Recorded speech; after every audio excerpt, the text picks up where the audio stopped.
Donald Trump is back in the Oval Office, and he's not holding back. From scathing attacks on old foes to outlining sweeping changes, his first interview since returning to power is a must watch. Here's what you missed.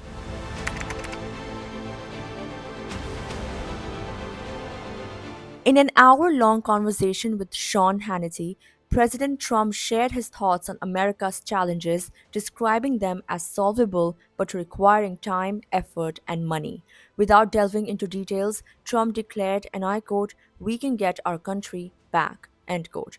He attributed many of today's issues, like inflation, the Afghanistan withdrawal, and the wars in Israel and Ukraine, to former President Joe Biden's tenure, stating, and I quote, "We wouldn't have these disasters if we had won earlier," end quote.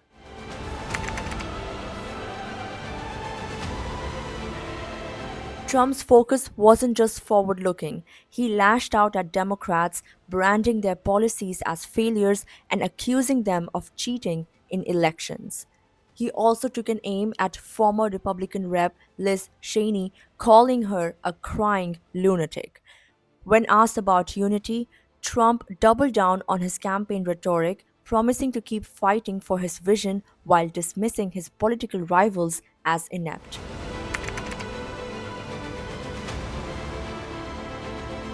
A significant portion of the interview focused on presidential pardons. Trump criticized Biden's use of preemptive pardons, particularly for his son Hunter Biden, calling it hypocritical. He also defended his own pardons for January 6th rioters, portraying them as victims of injustice. Trump repeated claims of a stolen 2020 election, saying, and I quote, "they were protesting a rigged vote," end quote.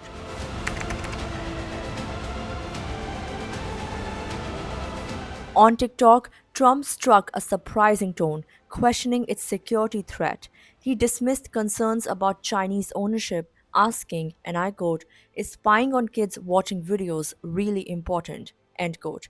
He argued that many electronics, from phones to computers, are also made in China, saying critics should focus on broader security risks instead of just one app.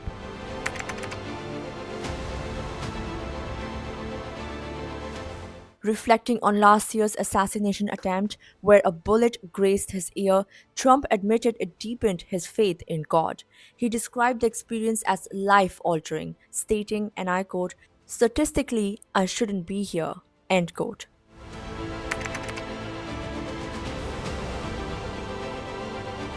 Trump hinted at plans to overhaul FEMA, criticizing the agency for complicating disaster relief. He argued states should handle disasters themselves with federal funding as backup.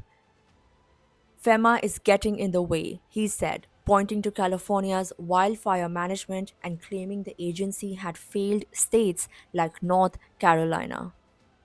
From fiery rhetoric to bold plans, Trump's first interview back in office was as eventful as his presidency. Stay tuned for more updates.